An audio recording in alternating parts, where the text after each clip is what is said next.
Ese GIF me encanta. ¿Y por qué comienzo el video con ese GIF? El GIF de nuestro amigo, que es un comentarista deportivo.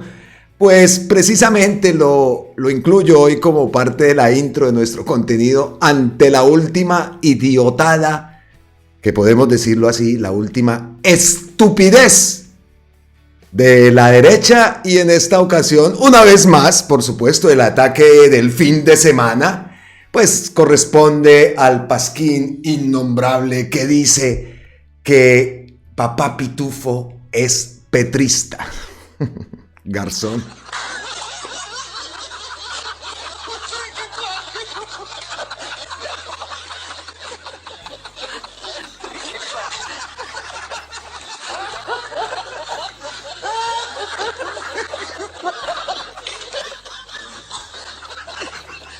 Así como lo oyen, bienvenidos una vez más aquí a Colombia con C, segundo video de hoy, sábado 3 de mayo del 2025, cuando se están cumpliendo 1000 días del gobierno del cambio, del primer gobierno progresista y perteneciente al pueblo colombiano.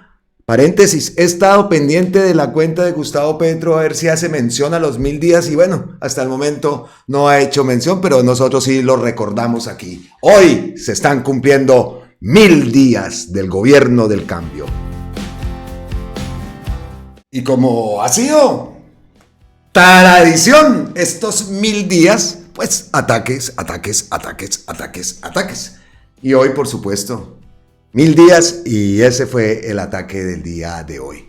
Entonces dice la derecha y dice el pasquín de innombrable que Papá Pitufo es petrista. Ay, Dios, de verdad, esto sí es que no tiene cabida, ¿no? Aquí está la publicación de Jessy Lancheros. Papá Pitufo era petrista. César Valencia, el supuesto intermediario de Diego Marín Buitrago, rompió su silencio con Semana. Es que de verdad, es que comenzaron, pero toca desafortunadamente continuar desmintiendo a esta gente. Entonces, cuando nos hablan de Papá Pitufo y que petrista y que era petrista, en fin, no, eso práctico, mejor dicho, pues nos acordamos de Juan Poe, la cuenta de Juan Poe, que aquí hemos divulgado muchísimas de sus investigaciones desde que comenzamos con el canal. Yo sigo esta cuenta y es un trabajo investigativo que hace espectacular. Entonces nos vamos por allá a recordar qué ha dicho Juan Poe y cuáles son las divulgaciones y las investigaciones que ha dado. Una de estas dice que ¿qué pasó con Papá Pitufo? Simple, se descubrió que la abogada uribista Gloria Arboleda es quien le administra sus bienes, intentó tumbar normas contra el contrabando y fue ternada por Duque para la Comisión Disciplina y Judicial. Ya no hay cómo ocultar sus nexos con Duque y con Uribe. Documentos que ha publicado Juan Poe, aquí vemos son muchos, todo esto ya lo hemos narrado, ya lo hemos divulgado acá en el canal, pero pues viene bien recordarlo, esto lo postea el 29 de abril del 2025. Dice Ani Ruiz, los abogados Camilo Andrés Roja Castro, ex secretario del Ministerio de Justicia y viceministro de Duque, y el ex fiscal y viceministro Mario Iguarán en el gobierno de Uribe, son los que están defendiendo a Diego Marín Buitrago, alias Papá Pitufo, de su extradición. Ahora resulta que dizque era petrista. Hágame el bendito favor. Más de Juan Poe. Mientras la Corte Suprema acepta una tutela temeraria de Uribe para no ser enjuiciado, un juez sencillo y honesto le negó la tutela a Papá Pitufo y le advirtió a su abogado, Camilo Rojas, ex ministro de Duque, que su actuar era abusivo y temerario. ¿Qué le pasa a las altas cortes?, pregunta Juan Poe. Pues, ay, querido Juan Poe, ¿qué le pasa a esas cortes? Vea la última, ¿sí se dio cuenta, querido Juan Poe? Claro que está enterado. Dejaron libre a Ciro Ramírez para que salga a hacer campañas o con todo el billete que segurísimo, presuntamente, se llevaron pues más billetico, ahí le inyectamos un billetico y como sea, eso son las cortes, mi querido Juan Poe. Esto lo publicaba el 23 de marzo del 2025. Entonces dice aquí Mamertos, Entonces la cloaca de revista Innombrable salió a decir hoy que el zar del contrabando, Diego Marín Buitrago, alias Papá Pitufo, quien operó impunemente una red criminal de más de 38 años en este país, era petrista. Mientras sus abogados, los que buscan impedir su extradición, son Camilo Andrés Rojas, exsecretario del ministro de Justicia y viceministro de Iván Duque, y el exfiscal y viceministro de Álvaro Uribe, el impresentable Mario Iguarán. Dice Mamertos, mal. Pues claro. La señora fiscal enseñó y nos ilustró sobre que cuando se trata del principio de oportunidad, pues, si son las cabezas de una supuesta organización, pues respecto a ello no procede el principio de oportunidad. Pero ese es Mario Iguarán, ahí está. Esos son muchos HPs de verdad. He esperado respuesta de Gustavo Petro ante esto, pero no sea, bueno, mejor que no tienes que también, tiene que salir a responder todo, no, pues bien, pero vamos a ver si lo hace. Otro, vea, ahí está, lo que decía Mamerto, lo que hemos dicho nosotros, los abogados, lo que ha dicho Juan Poe, ¿no? Nos basamos en las informaciones de Juan Poe. Los abogados Camilo Andrés Rojas Castro, el secretario del Ministerio de Justicia y viceministro de Duque, y el fiscal viceministro Mario Iguarán, en el gobierno Uribe, son los que están defendiendo a Diego Marín Buitrago Papá Pitufo de su extradición. Esto lo sabe el país. Eso lo pusimos y lo divulgamos acá en un contenido anterior. Ese actuar tan descarado de los medios, ¿no? Esta estrategia ya la están tejiendo, ya la están llevando a cabo desde hace ya varios meses, digamos, que están con el cuento de que Papá Pitufo y que Petro, y que Papá Pitufo y Petro, y Papá Pitufo y Petro.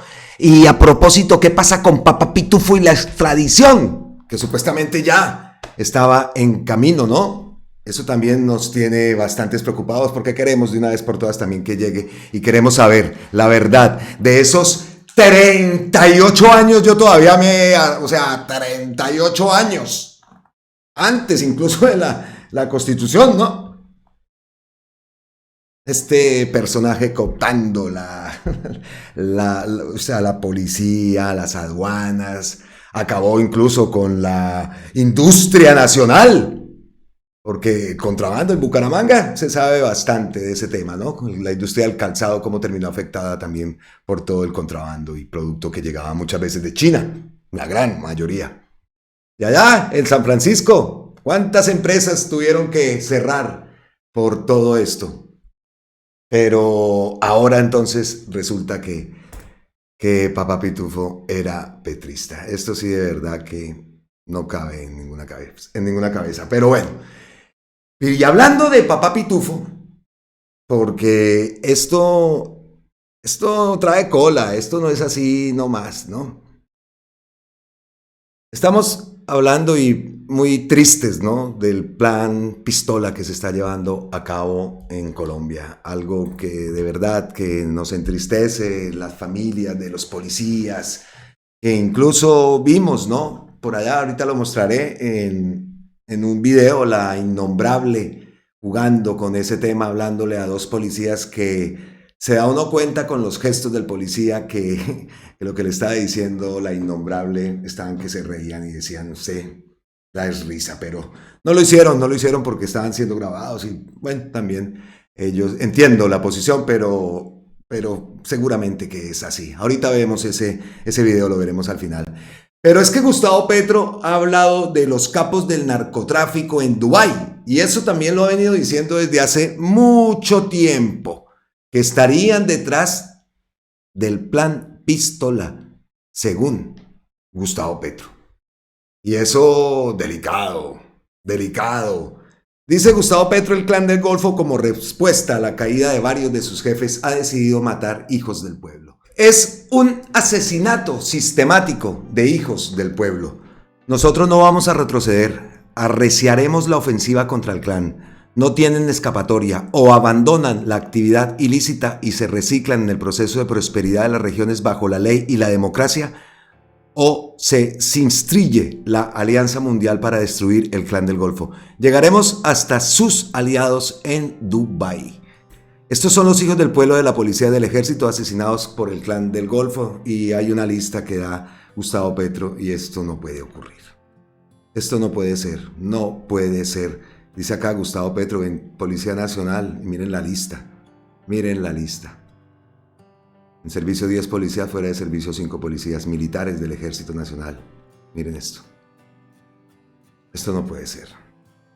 Esto no puede ser. Y en este caso estamos, por supuesto, de acuerdo con Gustavo Petro porque no puede. Esa ofensiva que se está llevando a cabo en contra del clan, incluso como dice Gustavo Petro, se va a arreciar, se va a enfrentar con mayor contundencia.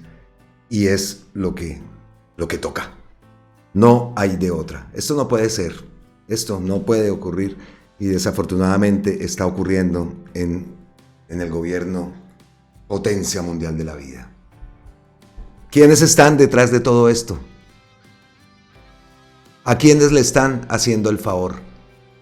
Lo sabemos y ya los vemos vendiendo la seguridad, disque seguridad democrática.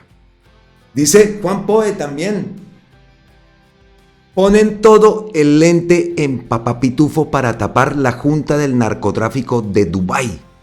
Pruebas de la Fiscalía del exagente del ICE Decisión muestran que el narco Byron Piedrahíta, jefe de la oficina de Envigado, tiene su dinero en cuentas de Dubái. Uribe y Duque nunca tocaron esta junta. Eso lo publicó el 18 de marzo del 2025. Incluso cita a Caracol. Ahí vemos un video de Noticias Caracol. Ponen todo el lente para tapar la Junta del Narcotráfico de Dubái. Ya varias veces ha salido el tema de Dubái. Una sofisticada red transnacional de apoyo al crimen. Esto lo publica RTBC Noticias. La unidad investigativa del Tiempo reveló que desde hace varios meses las autoridades colombianas y agencias internacionales han detectado una compleja red de financiamiento y dirección del crimen organizado desde Dubái. Según el diario, capos colombianos y de otras nacionalidades estarían usando este emirato como centro de operaciones para coordinar envíos de droga, financiar atentados en Colombia y evadir la acción judicial. Entre los nombres que menciona la investigación se encuentran alias Tigre, poderoso capo español, Junior Cortés, hijo del narco asesinado Chucho Cortés, y un narcotraficante antioqueño conocido como Burger King. Se señala que varios de ellos ya fueron condenados en Estados Unidos o están siendo buscados por las autoridades internacionales, pero aún así operan en la península arábiga, valiéndose de vuelos privados, documentos falsos y su fachada de empresarios. La investigación también indica que estos criminales han usado rutas que evitan controles estadounidenses, como vuelos desde Caracas a Turquía, para luego ingresar al Emirato. Además, tendrían vínculos con la mafia albanesa y capos centroamericanos con quienes formarían una especie de junta directiva del narcotráfico. Lujos, evasión y fachada de inversionistas. Los capos asentados en Dubái estarían usando su poder económico para adquirir vehículos de alta gama como Rolls Royce y Ferrari, repartir relojes de lujo y presentar sus actividades como inversiones legales. El Tiempo cita fuentes que aseguran que varios de ellos buscan obtener inmunidad a cambio de delatar a otros narcos asentados en los Emiratos Árabes. Uno de los personajes mencionados es Julio Lozano Pirateque, ex narco esmeraldero, señalado de retomar actividades ilegales desde Dubái. Aunque él lo niega, la Dirección Nacional de Inteligencia, DNI de Colombia, estaría verificando esta información, así como su posible participación en planes criminales recientes. Dubái bajo la lupa de Colombia y sus aliados. En respuesta, el gobierno colombiano habría solicitado a los Emiratos Árabes un intercambio de información que permita ubicar a estos narcotraficantes. El ministro de Defensa, Pedro Sánchez, confirmó que se adelanta una estrategia internacional para frenar estas operaciones desde el exterior. La DEA también estaría reuniendo pruebas para judicializar a estos capos en una corte de Texas, lo que había provocado una migración de algunos hacia Turquía, aprovechando redes de corrupción y pasaportes falsos. Una amenaza global con impacto local. Gustavo Petro ha sido enfático en que no se trata solo de un problema de orden público, sino de una red criminal transnacional que socava la democracia colombiana. Al advertir sobre este eje mafioso desde Dubái, el mandatario busca alertar a la comunidad internacional sobre la necesidad de cooperación para desmantelar estas estructuras. La ofensiva del gobierno continuará tanto en el frente interno como en el internacional. Como ha reiterado el presidente, este es un combate por la vida y por la democracia. No vamos a ceder ante los enemigos del pueblo. Un artículo, como lo decimos, de RTBC Noticias y que nos alerta bastante y que nos confirma también algo que ya lo he dicho varias veces. Gustavo Petro ha tocado el tema que desde Dubái se estaría financiando todos estos grupos y acciones terroristas que se presentan en Colombia. ¿Cómo la ven? ¿Cómo la ven? Y lo trataban de loco y lo trataban de mil cosas cuando salía y denunciaba todo esto. Grave, grave, grave este tema. Y como lo digo, entonces salen a vender inmediatamente esa seguridad democrática. Aquí Gustavo Petro repostea a Álvaro Uribe. No le voy a dar visibilidad al post de Uribe. Dice el diablo haciendo hostias. Dice que es un artículo por Álvaro Ramírez González. La paz total de Petro es hija del acuerdo de paz de Santos. Lo que acaba de decir es una de las cosas más idiotas y locas que he escuchado en mi vida. En ningún momento de su muy incoherente y absurda perorata estuvo siquiera cerca de algo que pudiera considerarse una idea racional. Todos en este recinto son ahora más torpes al haberlo escuchado. No le concedo ningún punto y que Dios tenga misericordia de su alma. Uribe. Entonces me encantó esta respuesta que le dio Alejandro Senyacen, @Senyacen, que incluso Gustavo Petro la ha reposteado, ustedes la ven aquí. Habla sin pena de seguridad democrática, como si se tratara de una era dorada. Omite lo esencial. Fue también la era de los falsos positivos, de las chuzadas ilegales, de las cortes perseguidas y de un Estado convertido en aparato de guerra. El país pagó con sangre el espectáculo de las cifras. Mientras a algunos les bastaba con estadísticas, otros contaban cadáveres. La diferencia entre ese modelo y el que hoy construye Petro es de fondo. Allá se apostó por la guerra, aquí se apuesta por la vida. Petro ha entendido que no puede haber seguridad real sin justicia social, ni paz sin oportunidades. La paz total es imperfecta, pero es el único camino sensato después de décadas de fuego cruzado. Y duele, claro que duele, para quienes convirtieron la guerra en negocio y en discurso.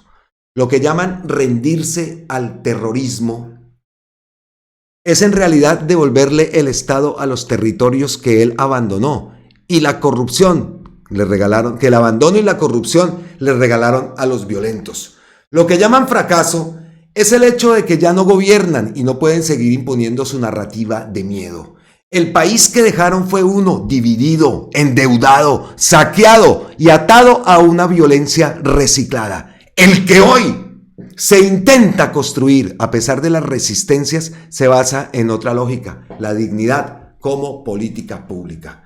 Uribe impuso el miedo, Gustavo Petro propone el diálogo. Uno gobernó para los privilegiados, el otro para los olvidados. Uno sembró más guerra, el otro busca desarmarla.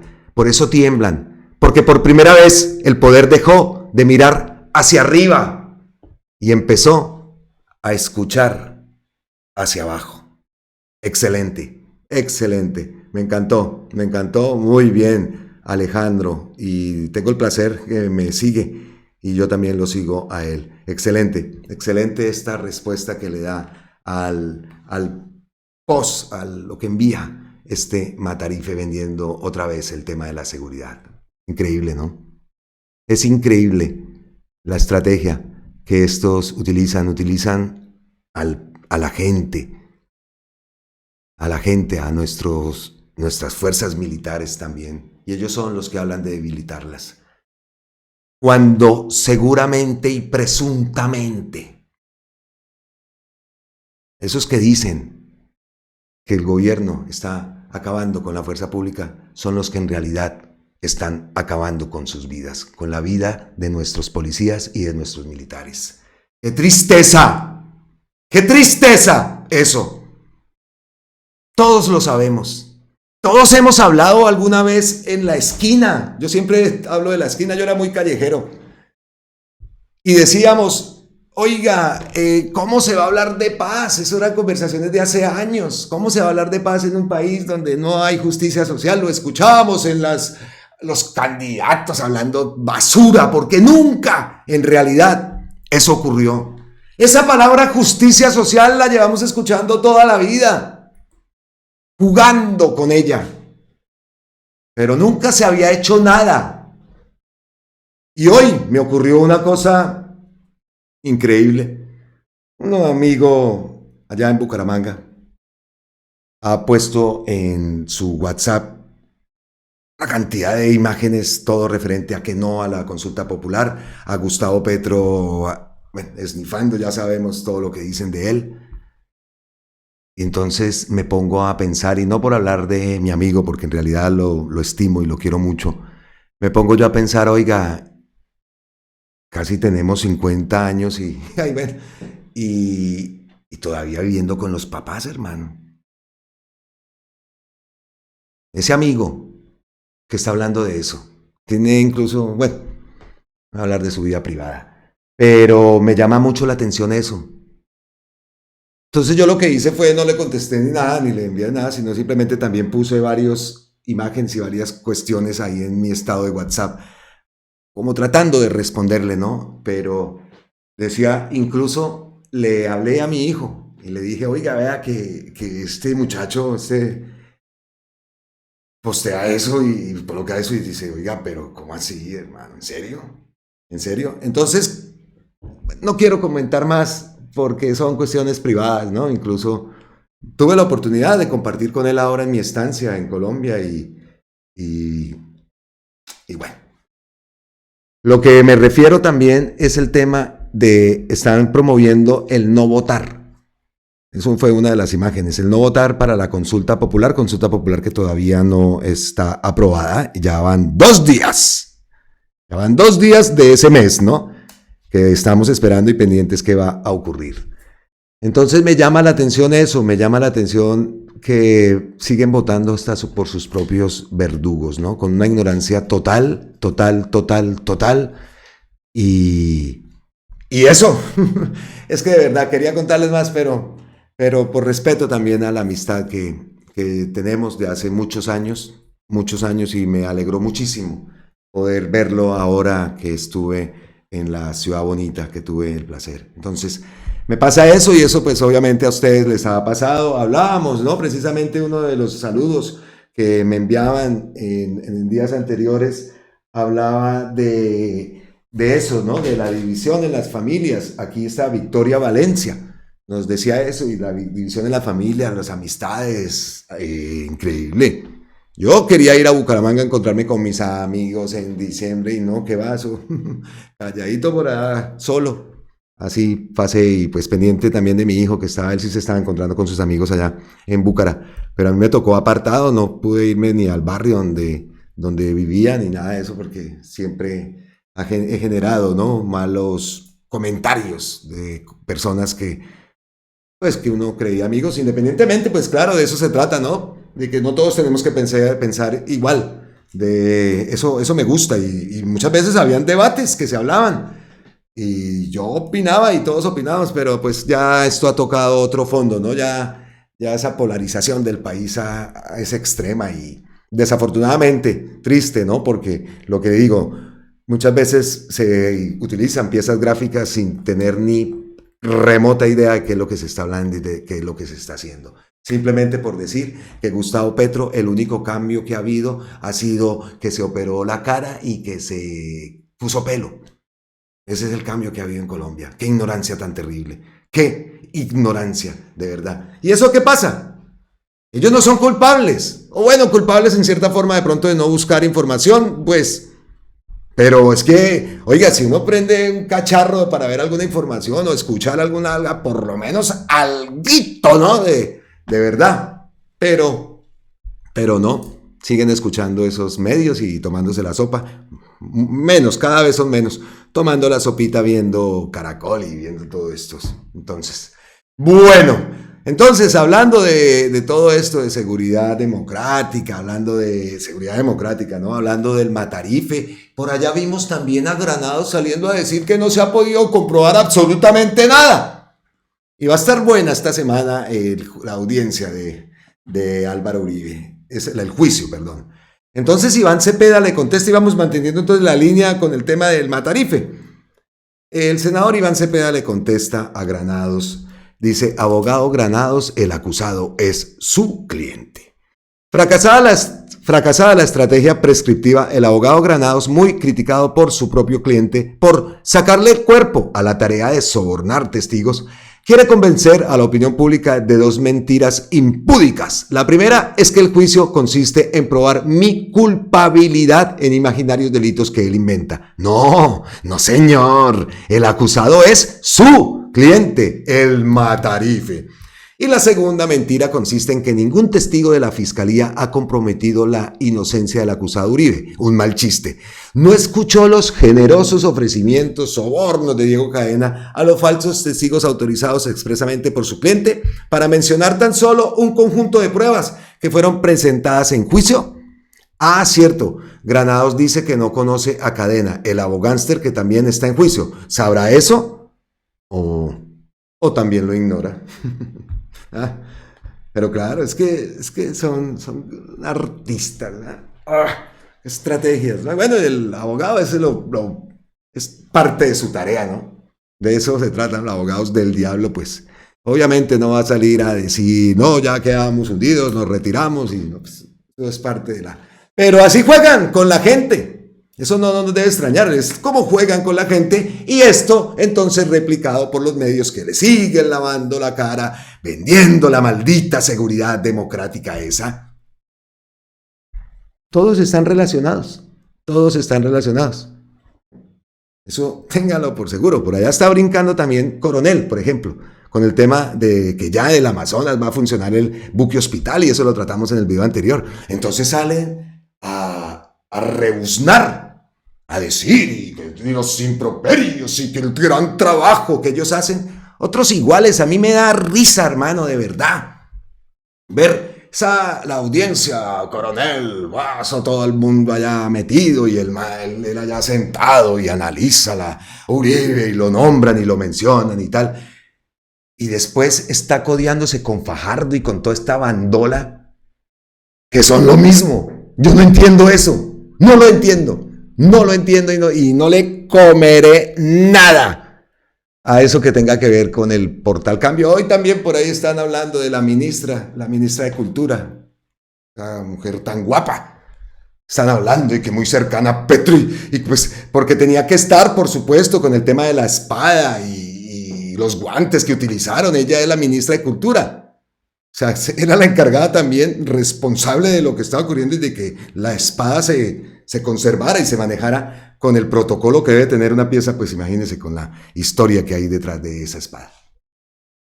Entonces eso también siempre lo pensaré de Daniel Coronel. ¿Cómo tiene de visualizaciones el juicio de todos allá?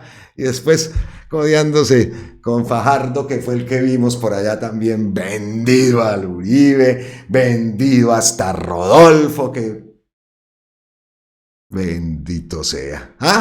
Bueno, vamos llegando a las ñapitas en nuestro contenido hoy de Sabadirris, y completando los primeros 1000 días del gobierno. No sé por qué a Gustavo Petro no le han hecho caer en cuenta de eso por parte de su equipo de presidencia. Seguro él postearía algo. Bueno, vamos a esperar si le dicen, oiga, se nos olvidaba, hoy está cumpliendo 1000 días, señor, aquí en la presidencia. Bueno, ñapitas, vendaje, bonus track que siempre tenemos en nuestros videos. Y continuemos entonces así de una, Juan Poe. Oiga, ¿saben por qué Caracol y RCN nunca cuestionan al presidente del Congreso, Efraín Cepeda? ¿Por qué, Juan Poe? Porque en su campaña les dio millonarias pautas publicitarias a Ave María, a RCN, Radio Cadena Nacional, le dio 43 millones, a Caracol Televisión Radio le dio 25 millones, los medios le ayudan a hacer oposición a Petro. Ahí está. Esto lo publicó hoy. Estamos fresquitos. A ver, venga, miramos, ampliamos esta imagen que no la ha publicado. ¿Cómo les parece? A ver, ya está ampliando. Listo. Por aquí vemos entonces, dice Organización Electoral, Consejo Nacional Electoral, Fondo Nacional de Financiación Política, propaganda electoral, candidato Efraín José Cepeda el Malo. Nombre de la persona, por allá vemos El Heraldo. El Heraldo, ya ves, con otros milloncitos del Heraldo. Concepto, publicación, bueno. Mabel Morales Polo, Radio Cadena Nacional. Espere que no se vea nada. Radio Cadena Nacional, RCN. Sí, señor, ahí están, 2.766.000, 40.817.000. Caracol, primera cadena radial colombiana, Caracol Televisión, 1.514.000, 15.414.000, 1.287.000, 5 milloncitos o 6 milloncitos, es ese, si es como un 6.899.000. Eso, listo. Venga, pero ¿qué más hay por ahí? ¿Qué más hay? Víctor Ligia, Carlos Arturo, Digital, sí, 8 millones, 3 millones, Click Mercadeo Medios, Radio Cadena Nacional, SAS, no lo busqué. 93.000, una pauta radial, sí, son 93.000, no son millones, son 93 millones, no 93.000. Pero ¿qué más vemos por acá? A ver.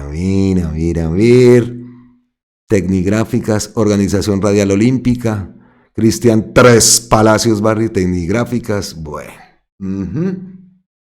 Organización Radial Olímpica, claro. Y el Heraldo también, en fin, esos son... Esto, por eso es que hablamos de la reforma a la justicia. En Colombia tiene que ser las campañas pagas por el Estado, como se hace aquí, como se hace en muchas partes de acá en Europa. Dale esa financiación. Entonces, pues esta gente siempre terminan, pues, detrás y lambiéndole a los financiadores de su campaña. Reforma a la justicia. Tan importante como la reforma laboral, a la salud, la reforma agraria y todas las reformas, transformaciones que necesita nuestro país. Esa, a la justicia, hágame el favor. Esto no puede ser. Esto no puede continuar. Y la forma es hacerla que el Estado financie las campañas políticas. Eso es la forma. Miren esto. Eso lo publica Juan Poe. ¿Y qué más hay por acá? Vea, ¿qué dice más? Es importante que el país sepa que Efraín Cepeda, actual presidente del Congreso, fue financiado por el Banco de Occidente de Sarmiento Angulo con 194 millones, de un total de gastos de campaña de 880 millones. De 880 millones, Sarmiento Angulo le dio casi una cuarta parte, 194. 6 milloncitos más y completaba los 200 millones. Usa el Congreso en contra de Petro, pero a favor de su financiador. Y aquí vemos también otra imagen, vamos a ampliarla para mostrar qué es lo que nos muestra aquí Juan Poe. Espera que es que tengo que no se vean cédulas ni nada de eso. Por aquí no se ve cédula, por aquí tampoco. Bueno, entonces listo, vamos a verla, vea.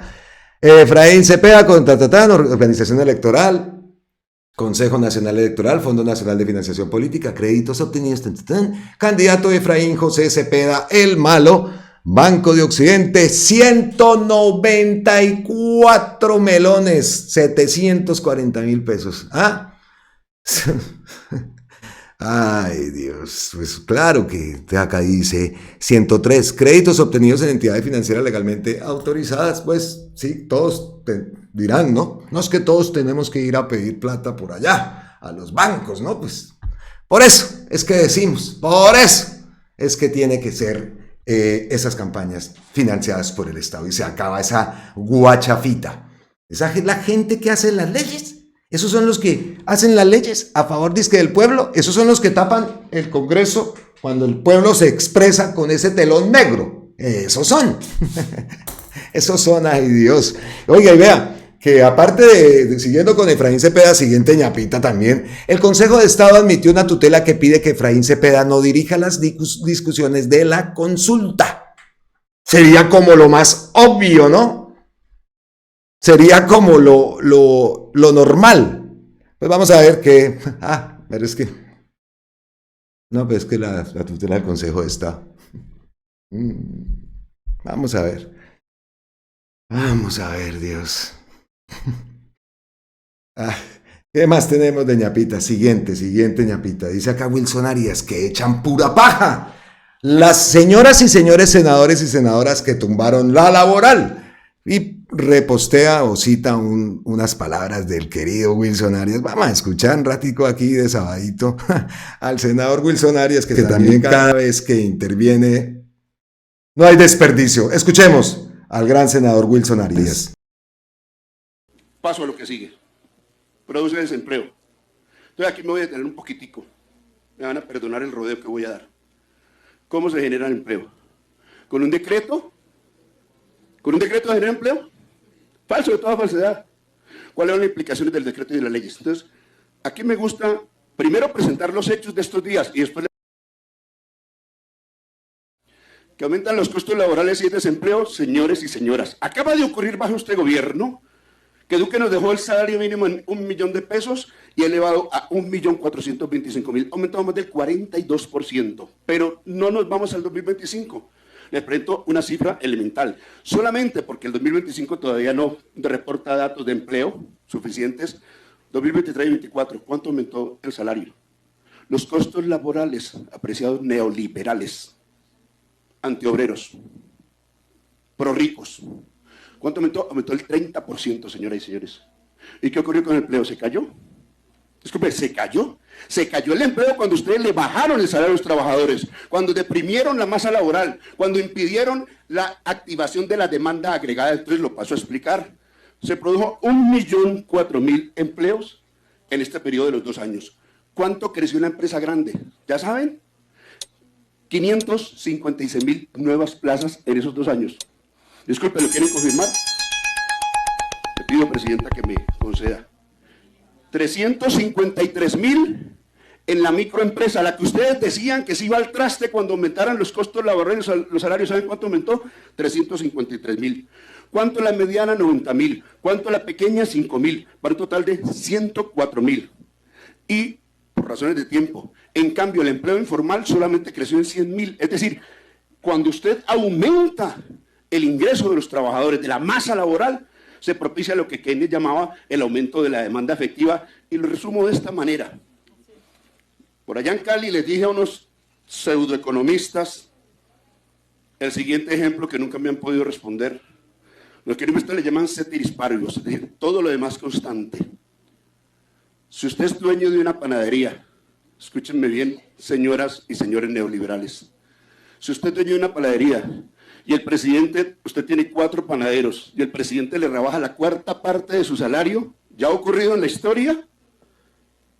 Usted no contrata un 5.º panadero, ¿vale? Piénselo. Yo tengo 4 panaderos, baja el salario de los panaderos en la 4ª parte.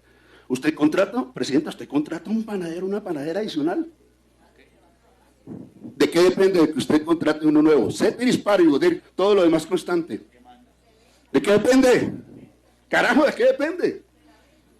De la venta, de la demanda.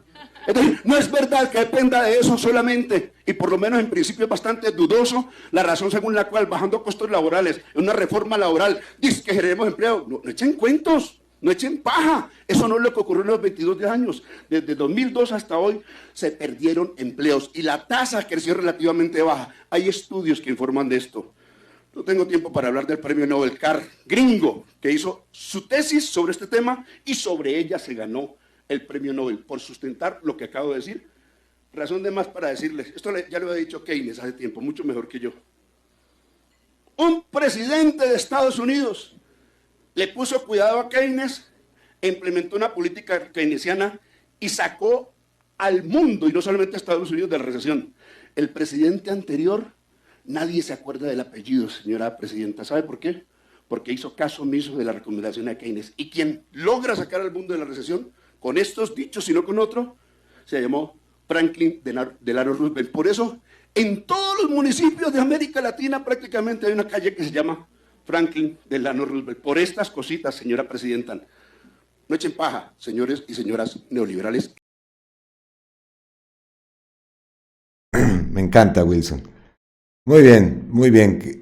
Señoras, ¿cómo eran las señoras senadoras y senadores neoliberales? Tampoco han contestado, porque al subir más del 42% del salario mínimo en 3 años se han generado empleo y ha bajado la inflación. Esto fue el 3 de mayo, el post, el de este, pero ese fue el 2 de mayo también, pero eso es anterior. Vimos los datos, ¿no? Últimos datos también, como el empleo 9.6 es el descenso que ha tenido. Entonces, pues muy bien, y ahí está la explicación que hace el senador Wilson Arias. Bueno, más ñapitas, van ñapitas, ya vamos llegando al final de este contenido. Estaba viendo y revisando la cuenta de Gustavo Petro, a ver si había posteado algo nuevo, como siempre lo hacemos. Ustedes saben que no cierro contenido sin antes pegarle una revisadita.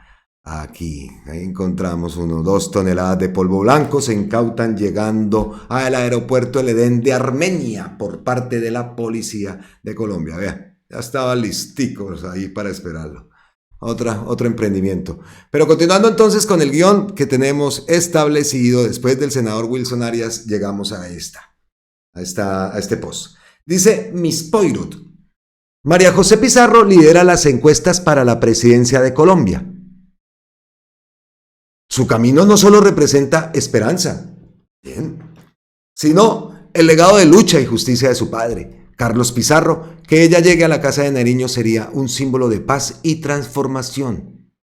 El cambio sigue vivo. Pizarro lidera, por supuesto, admiración total. Esa chaqueta, wow. Esa la habíamos visto, ¿no? Pero, bueno, listo, encuesta. Y nosotros aquí no tenemos nada contra María José, repetimos, aquí no imponemos nada. A que se diga y se elija la o él. Ahí estamos firmes, pero nosotros no vamos a imponer. Pero sí me llama la atención esto y lo traigo, por supuesto, respetable la opinión de Miss Poirot, por supuesto que sí, luchadora, incansable. ¿Ustedes no estaban viendo la chaqueta? Sí, no. ¿Sí la vieron? Véala. Y Miss Poirot. Pero, entonces, ¿cuál es la encuesta? Porque sí me llamó la atención mucho. Entonces vamos a ver la encuesta. Aquí volvemos a la cuenta de Miss Poirot. María José Pizarro encabeza las encuestas presidenciales, llevando consigo el sueño de su padre, Carlos Pizarro, por una Colombia en paz. Su posible llegada a la presidencia no es solo un triunfo político, sino un abrazo a la memoria y la esperanza. El cambio tiene nombre de mujer. Respetable. Claro que sí. Y lo que... No, en eso yo no me voy a poner ni a crear aquí enemistades ni nada de eso. Para nada. Pero entonces nos vamos a ver la encuesta. Encuesta nacional, intención de voto, primera vuelta. Yo no entiendo, o sea, esto. María José Pizarro, efectivamente, un 24%. Pero ¿quién está ahí? Alex Saab. ¿Alex Saab? ¿21%? ¡Ush! ¡Qué peligro! Le ganan a la innombrable 16, pero Alexa 21, María Fernanda Cabal 14, Iván Cepeda, que hace, o sea, Abelardo de la Espriella, voto en blanco e indecisos. Yo creo que ustedes están pensando lo mismo que yo. ¿Esa encuesta qué? Listo, es una encuesta, pero para decir que María José Pizarro lidera la intención de voto, no sé, ahí hay como una gran diferencia, pienso yo, ¿no? No sé ustedes qué opinen. Y repetimos, si es María José Pizarro, hágale pues. Pero por el momento, no veo por ahí Carolina Corcho, no veo a Bolívar, no veo a Caicedo, no veo a Bueno, más candidatos, ¿no? Quintero, ¿verdad? También está de campaña, no sé qué.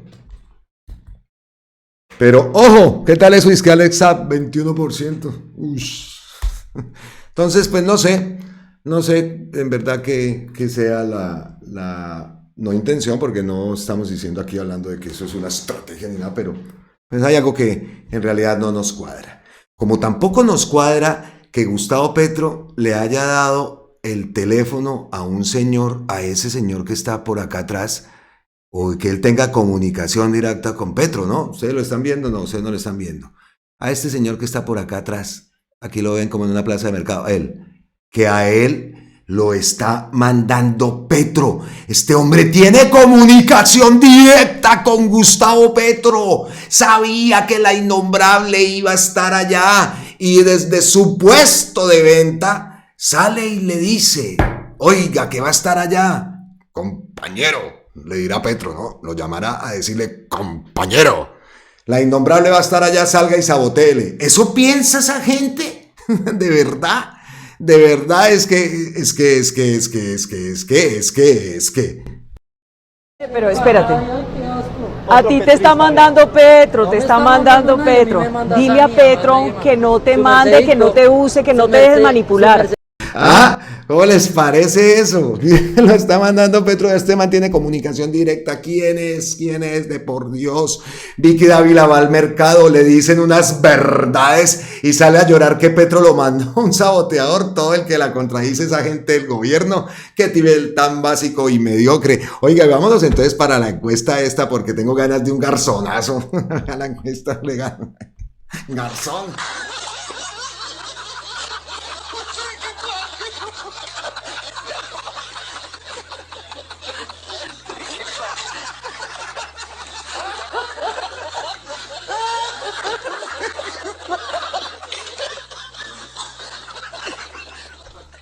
Y cerramos entonces nuestro contenido con el tren. A mí el tren me encanta.